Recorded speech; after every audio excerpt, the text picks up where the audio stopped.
جس نے دنیا کی بلاؤں پر صبر کر لیا اس کے لیے نعمتیں حلال ہو گئی، کیونکہ مزدور کو اس کی مزدوری اس کا پسینہ نکلنے سے پہلے ادا کر دی جاتی ہیں۔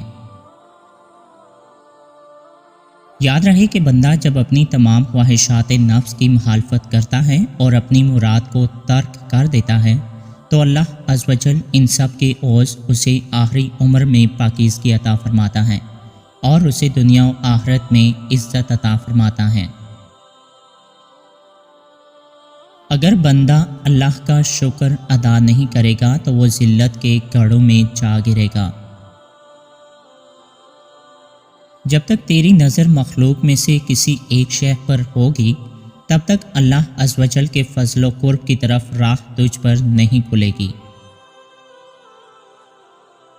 اے خواہشات کے پتلے، اولیاء اللہ کی حالت کا دعویٰ نہ کر، کیونکہ تو خواہشات کی عبادت کرتا ہے اور اولیاء اللہ معبود برحق کی عبادت کرتے ہیں۔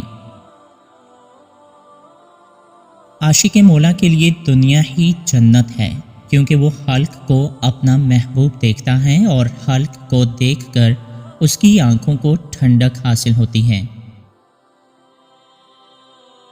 اولیاء اللہ کی وجہ سے ہی یہ زمین و آسمان قائم ہے۔ مردوں اور زندوں کو قرار اولیاء اللہ کی وجہ سے حاصل ہوتا ہے۔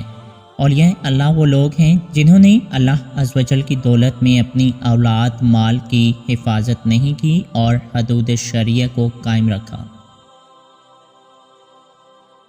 اولیاء اللہ میں انبیاء بھی شامل ہیں، کیونکہ ہر نبی کا ولی ہونا جزو لازم ہے، اور جب تک زمین و آسمان قائم ہے تب تک اللہ عز و جل کی رحمت اور فیوز اس پر نازل ہوتی رہیں گی۔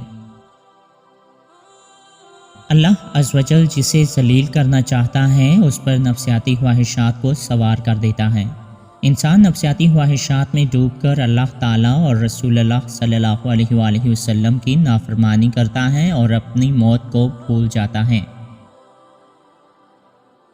اے صالح، جب تیری اللہ عز و جل کے ساتھ دوستی ہو جائے گی اور اس کے لیے تیری عبودیت ثابت ہو جائے گی تو تب یہ بات بھی ثابت ہو جائے گی کہ تو نفس کا نہیں اللہ کا بندہ ہے، یعنی جب تو نے نفسیاتی خواہشات کو رون دیا تو تو زاہد بن گیا۔